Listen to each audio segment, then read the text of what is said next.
और मैंने क्लेशों की चर्चा आपसे की। अविद्या जो सारे क्लेशों की खेत के रूप में काम करता है, भूमि के रूप में काम करता है। अस्मिता जो सबका मूल है, उनकी चर्चा की। इनके कारण जो उत्पन्न होते हैं जीवन भर हमारे चित्त में संग्रहित होते रहते हैं, राग और द्वेष, उनकी चर्चा की।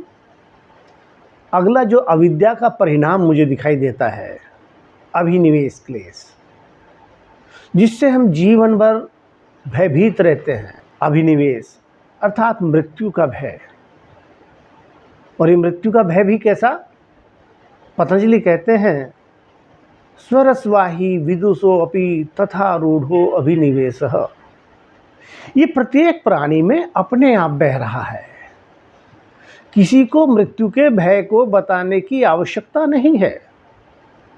एक छोटे से छोटे प्राणी को भी यदि आप मारना चाहते हैं तो वो भी बचने का प्रयास करता है, वो भी भयभीत होता है, उसे भी कष्ट होता है। एक बड़े से बड़े प्राणी को आप मारना चाहते हैं तो वो भी उसी प्रकार से भयभीत होता है। उसी प्रकार एक मूर्ख व्यक्ति हो, एक मूढ़ पुरुष हो, अज्ञानी पुरुष हो, उसको भी मृत्यु का भय उतना ही होता है।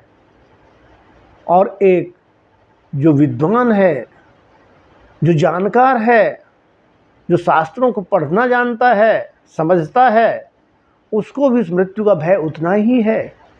ये अपने आप बह रहा है सभी में। यही अभिनिवेश रूपी क्लेश है। मृत्यु का भय ही अभिनिवेश रूपी क्लेश है। ये मृत्यु का भय क्यों होता है? इसमें ऐसा क्या होता है कि इससे हम भयभीत हो जाते हैं?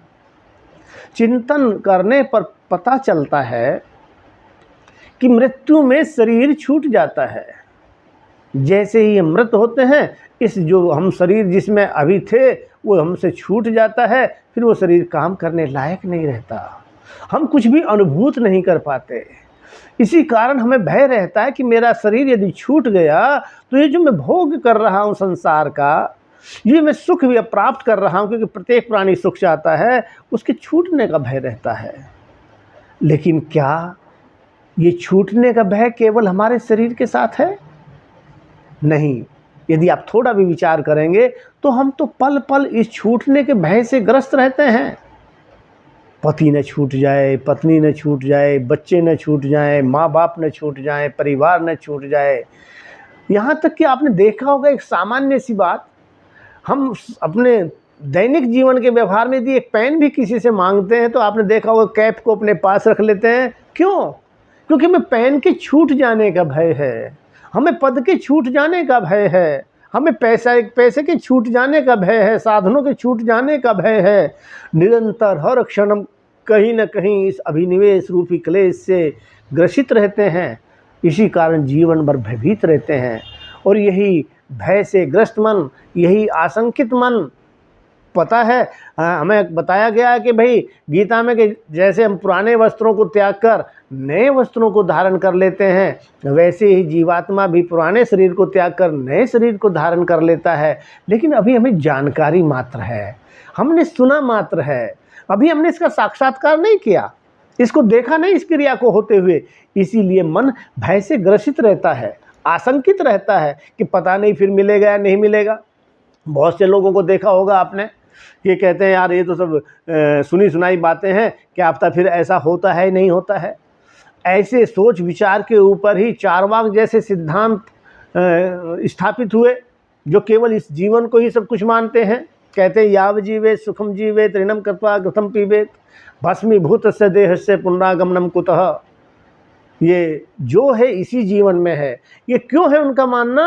क्योंकि ये छूट जाने का जो भय है। वो कहते हैं भाई जो कुछ है इस शरीर में रहते हुए ही कर लो, फिर तो ये शरीर छूट जाएगा, फिर पता नहीं प्राप्त होगा या नहीं होगा। यही अभिनिवेश रूपी क्लेश है जो इन सब का परिणाम है, क्लेशों का।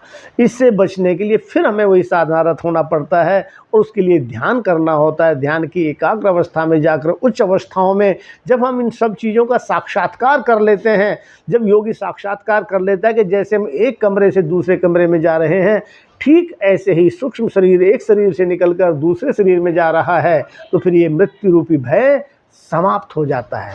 इसलिए योगी कहते हैं ना कि योगियों की कभी मृत्यु नहीं होती। उनकी मृत्यु नहीं होती, उसका अर्थ यही है कि वो इसका साक्षात्कार कर लेते हैं। इसलिए जीवन में उनको पता है एक जगह छूट जाना है तो दूसरी जगह प्राप्त हो जाना है। तो छूटा कहाँ? जब हमें छूट कर साथ के साथ मिल गया तो फिर छूटा कहाँ? यह अभिनिवेश रूपी क्लेश भी समाप्त हो जाता है।